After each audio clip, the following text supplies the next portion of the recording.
Hello, this is Virgil Labrador, Editor-in-Chief of Satellite Markets and Research, and we're here at the Crystal Solutions booth at the NAB 2013 in Las Vegas, Nevada, with Roger Franklin. He's the CEO of Crystal Solutions.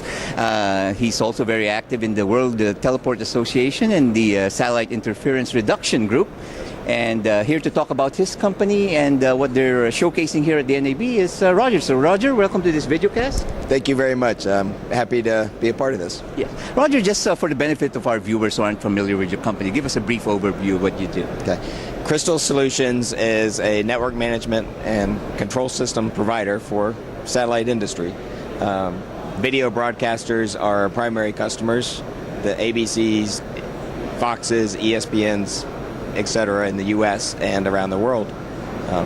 And our system monitors and controls and manages our customers' equipment that they use for content ingest and distribution. Mm-hmm. Now, how has that business changed, Roger, with now more different platforms that broadcasters have to deliver their content to? Well, the number of devices that need to be managed has increased. The complexity of those devices has increased. And the number of channels that our customers are distributing has greatly increased. And what one person or a few people used to be able to keep an eye on requires systems like network management systems like Crystal provides in order to watch their content and ensure that it's being accurately and successfully delivered. So does this replace, the technicians who monitor videos in large panels? It doesn't replace them. Humans are still needed to make decisions. The operators are still very necessary. Mm-hmm. RF transmission is not an exact science that's error-free, and people need to be there to make those decisions. What it does is it enables those operators and those people to do a little bit more than they used to, and to focus on some things that bring in the revenue for companies, not necessarily just watch video. Right. Now, I understand you're launching a new product here in that arena, right? In Yes. content management system. Talk about Yes. that. And ensuring that content is accurately and successfully delivered is extremely important. And part of that involves bringing in content into the management system and analyzing that content, making sure that the content contains the metadata that it needs to contain, digital program insertions, closed captioning, and other metadata that operators don't necessarily see all the time.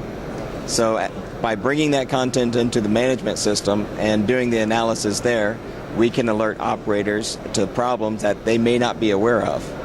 Right. And can this work in different platforms like IP over, distribution over IP and satellite and the others? Yes, where the content comes from is not necessarily relevant, but the fact that it needs to be monitored is. Mm-hmm. Whether we're getting SDI, HD SDI converted into IP packets for monitoring, we can do that. Mm-hmm. If it's a UDP multicast stream coming out of an IRD, that's another way to ingest it and monitor it.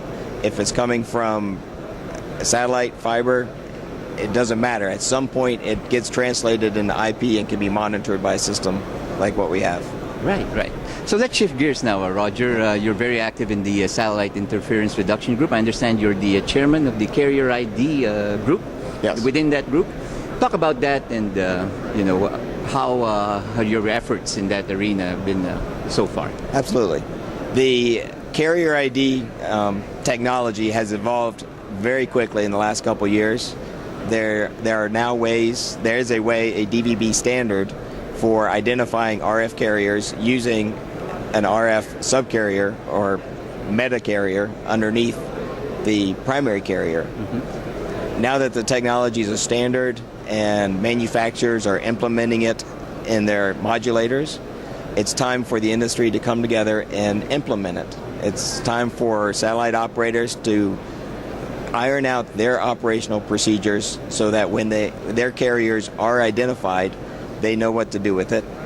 And the users and transmitters need to start buying equipment or getting firmware upgrades, very reasonable, to turn this new carrier ID on so that when there is an interference event, an unidentified what used to be an unidentified carrier can now be identified, and the event can be cleared up quickly. Right. Now, do you have a product that addresses this problem in signal interference? For encoding the ID, I don't have a product. Mm-hmm. The modulator companies, Comtech, NewTek, right. Ericsson, they have the product. On the detection side, what the satellite operators need to do is run through the carriers on their bandwidth and detect IDs.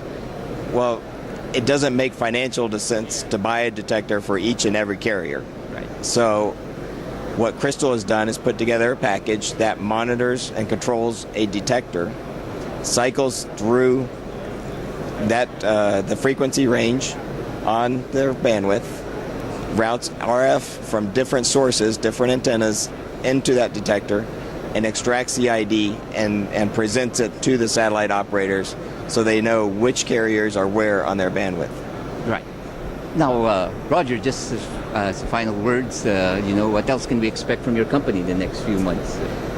The Crystal continues to evolve and move from managing equipment to monitoring the content itself, whether it's RF, whether it's video, whether it's data. And you can expect more content monitoring out of Crystal in the coming months, coming years, especially as metadata and the content expands to the point where it's not possible for humans to monitor it without systems. The metadata is hidden. They can't see it, and it requires a system to keep an eye on it and analyze it. Well, thank you very much, Roger. That's very informative. Thank you. And for all the news and information on the global satellite industry, you always have Satellite Markets and Research at www.satellitemarkets.com. Thank you.